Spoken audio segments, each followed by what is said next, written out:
Don't you love it when things are both easier and more affordable? Like when the rain washes your car for you. Or like when you save up to 10% by bundling your renters and auto insurance with USAA. Bundle with USAA and start saving. Get a quote today. Hilton brings you new ways to stay with experiences that let you capture the glory days. Introducing the Graduate Hotels. Each inspired by local college towns, these stays are always original and never boring. Get in touch with traditions all across the country and enjoy a stay that's a class above the rest. Book at Graduate Hotels with Hilton Honors Points at Hilton.com. It's a win-win. Hilton, for the stay. Saturday presents, in the red corner, the undisputed, undefeated Weed Whacker Guy. Champion of hurling grass and pollen everywhere. And in the blue corner, the challenger, extra strength, Saturday. Eye drops that work all day to prevent the release of histamines that cause itchy allergy eyes. And the winner by knockout is Saturday. Saturday, bring it on. From the Fifth Quarter Studio in Madison, Wisconsin, you're listening to the Coaching Youth Hoops Podcast. They're playing basketball. Here's our hosts, Steve Collins, and Bill Flitter.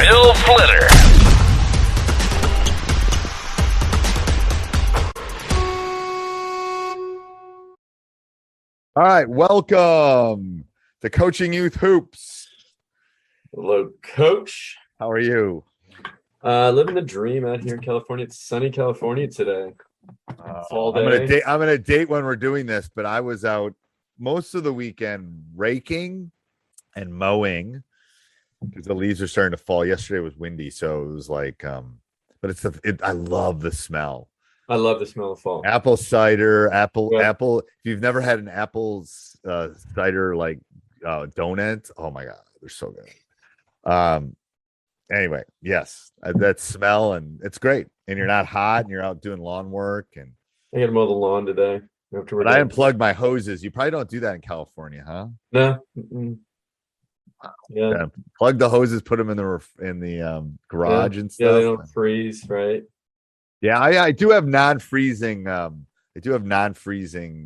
Spigots that don't freeze. You don't have to worry about your pipes freezing. I don't have to turn the water off. That's good.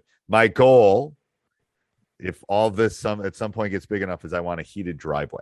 That's my goal. I've heard you say that several times now. I want a heated driveway so badly. But anyway, all right. So before we jump in, let's talk about your practice plans. Go ahead, talk about your what you've been working on, Coach, because I know how busy you've been. Creating practice plans for a lot of youth coaches out there. Go to basketballpracticeplans.com. You can, if you starting from a blank slate, I got it all worked out for you. Practice plan's already done. Even if you have something, but you want supplements, right? Perfect opportunity too. You don't have to do everything. And then, I even offer, maybe you have a unique situation. I had a coach from Belgium. They can't do screening, no pressing, no traps, right? And so then he asked if I could create a custom plan. I do custom plans as well for unique situations like that. So save you a burden of time, a lot. If you don't have the time, don't worry about it. Stop searching Google. As we were talking about, off the air too, it's like we don't suffer from a lack of information or a lack of drills. That's not the issue. The drill is putting it all together in a cohesive, step-by-step plan so the kids progress at the age appropriate level. And that's really what. And that's the answer. In a nutshell, that's what we do. That's 100% the answer. And then also go over and check out coachingyouthhoops.com, the membership site that's going to eventually, we were just, again, off air talking about how we're going to merge all these together. But basically all the stuff that you need behind the scenes, everything you kind of need to be a youth coach, go over and check that out. Hopefully by the time this goes up, it will be live, but we'll see. I don't know. As you tell me, you're starting the season. You're not going to get that live. Yeah, it's going to be live before the season starts. Trust me. I got 30 days. It's going to be live. You got 30 days. That's true. It will be before that. All right. And then check out our Facebook group. Don't forget about that, right? Coaching Youth Yes. Hoops Facebook group. Join that. You'll be with a group of other coaches just like you who maybe are struggling, have questions, maybe not knowing what to do. Maybe you're not confident, lead into what we're going to talk about today. Not only confidence in your coaching ability, but how do you instill confidence in players? Right. So which one do you want? Let's do the coaching one first because it kind of leads into, I think confidence comes from knowledge and practice and knowing what you're doing. Yes. Oh, the two of us have started this because we want to build your confidence as coaches. Right. You know, as you do this long, I mean, I feel pretty confident walking in on Monday to teach my stats class because I've done it really long and I know the material and I feel confident about it. And I think it's similar for the players too. As you are able to teach them more, they'll become more confident. Don't you think? I mean, I just know in life, that's how I feel about lots of things. Well, I think where a lot of coaches struggle though, too, if you think about this, the youth coaches, right? Maybe they were a player, but it's never coached. That's different, as you know, right? Being a player and then trying to coach the game or teach the game, or maybe they weren't a player at all, right? Right. And so now they have to teach it to someone because one, you know, as I talk to youth coaches, like they didn't have anybody else, so I wanted to do it. I want to spend more time with my kids, so I'll do it. But I never coached before, so they're not going to be confident when, you know, their player on the team's dad played at a high level but didn't raise his hand to coach, but you know, he's going to be a critic of him first, right? Like, I probably shouldn't do that or do this. And you're always, I mean, I can think back for the first day I played, but I can think back on my first year of practice. I had no idea what I was doing from a like structure. I definitely wasn't confident because I was like, I don't know what I don't know. And it's just the first time I was doing it, teaching the game to third graders at the time. But like you said, how did I get better? I studied the game and I haven't stopped since. Right. And I think I use the analogy when I coach my son's little league or baseball. So that's a lot less knowledge. I had conflicts in both of them, even when he was a little guy and I was coaching. It's so much different coaching that 7-year-old versus the 17-year-old. And, I know that, you know, talk about overconfident, like going, I was a little overconfident walking in that first elementary gym for his first practice. And it's like, whoa, okay. I know that kid, but like, how am I going to teach all of them and what skills do they need to know? And that's like you said, I had to go back to, even though I'd been coaching for 30 years, I had to go back to the drawing board. It's like, okay, how do I break this? Because the teacher in me goes, this ain't working. Like, how can I be a better teacher? How can I do a better job of communicating this to these 8-year-olds? And then when it was baseball, it was two things. It was 8-year-olds and lack of knowledge. Like I didn't have the things I needed. So I think that's where you and I both have seen this world of like, I don't want to say it's confusion, but it's almost like you're juggling knives in some respects. You know what I mean? Yeah, absolutely. I mean, you know, again, because there's just so much out there. We were just talking about the coach that all he does is slobs and blobs, right? Right. And it's like, holy cow, like, which one do I choose? Which one is going to work? How do I, right?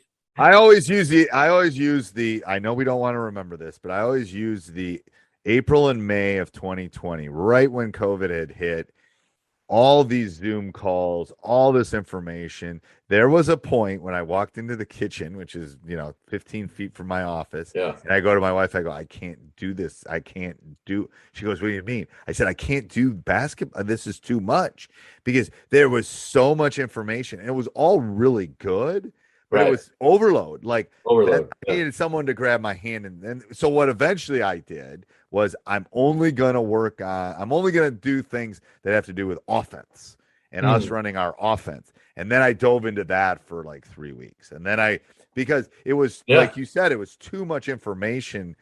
It was just too much. It was like, I thought my head was going to explode. It's like, I always refer to myself, I get like the dog in Up, like with squirrel, Yeah. Oh yeah. Oh, it's like, you can't do that to me. I gotta be laser focused. And that's, I think that's where experienced coaches like you and I have gotten to the point where, okay, here's the roadmap, here's the kind of things that you would need. And that's where, circling back to what we were talking about before, that's where your practice plans and coaching youth hoops kind of does that. It's like it's listening to this podcast in the Facebook group, and I know it sounds like, well, just get on those things and we'll help you through it, right? Again, and the Facebook group is awesome because I'm going to tell you why it's awesome right now, because it's relatively small. It's only a couple thousand people. My other one, which has 100,000 people, 102,000, that's like filling, wherever Clemson plays, the stadium plus so there's going to be lots of different discussions about, and this is really what I love about it right now. The Facebook group is it's really pointed, and people are getting their questions answered, and it's fast, and it's like, I don't know, what do I do with this? Blah blah blah. Right. Yeah, so go check that Facebook group out. I think that's a hidden gem for all you youth. And then, and check out basketballcoachesclinic.com as well, right? We're doing monthly clinics on different subjects. But we have so many cool ideas. We have so many. We have so many cool ideas too coming up. Like, remind me. You just remind me about the Facebook group. I got an idea for the big Facebook group too. Okay. We heard it here. So. But let's recap. So how do coaches become confident? Because we got to move on to the players. And I think this is really key. Yeah. So how do coaches become more confident? Read, soak up as much information as you can. And you know what? You're doing the right thing, period. That dad who played before, he's not the one coaching. You are. Just believe in what you're doing, and we're going to talk about this. Kids first. Kids first. Yeah, kids first. I was going to say, make them feel confident. Right. And you just have to know a little bit more than they do. Right. So before we talk to kids, you'll love this. We have a not a student teacher. He graduated, but he's like long-term subbing, and he looked overwhelmed about 2 weeks ago. That's your money saying it's time for a McDonald's run. Because with new McValue at McDonald's, you get more than you expect. Like, buy a 6-piece McNuggets and add a McChicken for just $1. Your money says let's go. Get more than you expect with new McValue. Prices and participation may vary. Valid for item of equal or lesser value. And I'm the veteran teacher in the building, and I just go up to him. I go, Jeremy, you'll be fine. You know more than them. Yeah. And just when you're not sure, pretend like you know more than them. Because you know more than them. You're older than them. You know more. So fake it until you make it, baby. Fake it. It's like he just got a big laugh, started chuckling. I go, but just you do know more. He's teaching freshmen, so I go, they're 14 years old. You know more than them. Like, you're fine. Just. You'll be and then if that parent questions you, right, this is your response. Sounds like you're very knowledgeable in that area. We practice on, say your days. Games are on this day, as you know. Would love for you to come and teach that, right? And take you up on that invitation, and that way you get them involved as well. If that's, and most likely they're not going to do that, but right. Anyway. Let's talk about the players. How do you coach confidence in players? Of course, praise them. I mean, I think that's the obvious one. Well, and I think the player first thing, like this is player centered. This isn't parent centered. This isn't coach centered. This isn't that tournament centered. You can build confidence in anything if it's player centered. Everything you should do will be about them. Like, what's best for them? Because I don't know your third grade team. They might be as good as a sixth grade team in our area, or they might be as good as a kindergarten team I don't know. So you need, as the coach, the way you build confidence is meet them where they are. Meet them at their skill set that they are. But what does that mean? Like, what would I do if I'm a new coach, or even if I'm an older coach? Like, what does that mean specifically? So where is their skill set on, first of all, where is their skill set? You can just see it physically. Like, are they coordinated? Are they physical? Yeah. Like, where are they in this? Because your son or daughter is probably on the team. So you probably have a spectrum of them, but now you're throwing other children into that. Where are you in that spectrum? And then what I always say is you can do the basics to see where you are. Do the ball handling, do the passing, do the hand-eye coordination things, do the layup line, whatever. you got to get a base to see where you are, and if no one can dribble with their weak hand, then your base is different than if kids are doing a crossover move and attacking to the that's where I think you got to try to figure the base out. Yeah. You know. Well, then I think you give them easy tasks to complete once you know their base that that they will achieve. Right. And if you do that, then they're like, oh, okay, we as a player, I achieved something, right? I'm going to try a little bit harder. I'm going to try it again, right? And just don't give them a task that they're absolutely going to fail at, right? Don't run the Princeton offense or teach them a play. Don't run the in Princeton fourth offense. grade. Don't run the Princeton offense in middle school. Sorry, John. But you just shouldn't. What I think, and I'm gonna refer back to my teaching too. Yeah. I tend to make my first test on the spectrum of hardness easier. Yeah. And the reason is, first of all, they're taking statistics. They're trying to figure out what it is. It's not your typical math class. And I want to build, I can tell you, I'm a math teacher. I'm a statistician. I can curve it, whatever. I can get whatever grade. I want them to have some, and they have confidence by having a little success. Now, are things going to get harder? Yes, that's fine. But once I boost them a little bit, that's right. Yeah. And it's like, I'm not giving grades away, but it's like, okay, you got this. Like, well, and to be honest with you, I don't ask them the high level college question. I ask them the junior high school question, and they're senior. It's like, I just enough that I know that they know. But I can see the confidence. Oh, this is going to be okay. Like, I'm not running my counselor to drop. It's the same thing in practice. It's like, give them a little confidence once you figure out where that base is so they can have some success, I think. Yeah, and the other thing that I found successful too is, so day practice number one, hey, Steve, you did a great job with X. Okay, and here, and I get a little bit more specific from that. So I'll really point out, hey, I really like the way you passed and you had your fingers out, right? Pointing to the person you were passing at, right? To again, reinforce something that I want to teach. And I point out somebody who did that thing. Okay. So then the next practice, Steve would say, I would say to Steve, hey, you won, you were the player of practice last time. Who did you recognize? Who worked hard? And if you have, again, we have pillars in high school, but, and I'm going to get into that next. That's the next way to do it. Another way to do it. But I'll say, Steve, point somebody out who you thought did a really good job today. And Steve will says, I think Johnny did a great job. And that, sometimes they stop and I'm like, no, what did Johnny do really well? And then they'll explain. So it's the peer-to-peer recognition of, your peers recognizing that you're working hard. That's going to lift all boats, right? People will try a little bit harder. Right. Yes. Yeah. I don't have much to add to that, Coach. Well, and then maybe this final thing you can do too is, we do this in high school. You can definitely bring this to grade school because I have done it at my youth camps. We have this thing we call the red dot pride, and it's there's the red it stands for rebound, efficient scoring, and defense, and that's all our basketball related stuff. So those are the three things that we focus on. And then the dot is driven, open, together. That's the culture stuff we focus on together. It's called the red dot.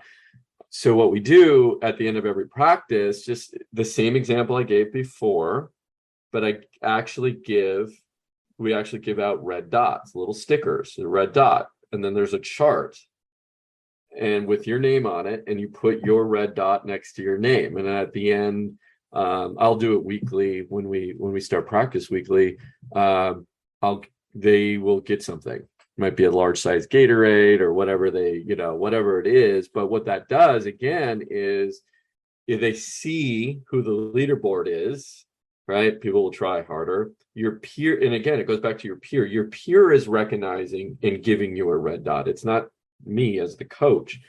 Like Steve would give it to Johnny, and Johnny would and Steve would hand Johnny the red dot, right? So and they put that on their board. And at first I thought it was a little, for my older girls, I thought that was going to be a little corny, but they actually are getting into it. The younger girls absolutely love it. I mean, in little things too. We give them. We do that with competition at ours, and then they have their names, and then they just put a hash, and then we keep running totals for weeks and totals, and it's in order to have a habit, you have to track it.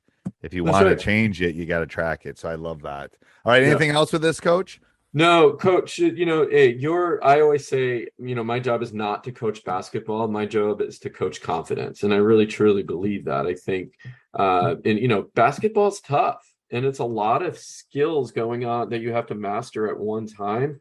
So by breaking those skills down, giving the kids something they can achieve, you start building your house. Right? You set that foundation and you build upon that with a little bit of confidence each time. And at the end of the year, those kids should want to be running back because they're feeling like, man, they can do anything. Right. So that's your job. You're not coaching basketball, coach confidence, boost their spirit, get them to come back and play again.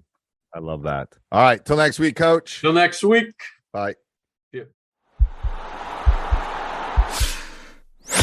This podcast is part of the Sports Social Podcast Network.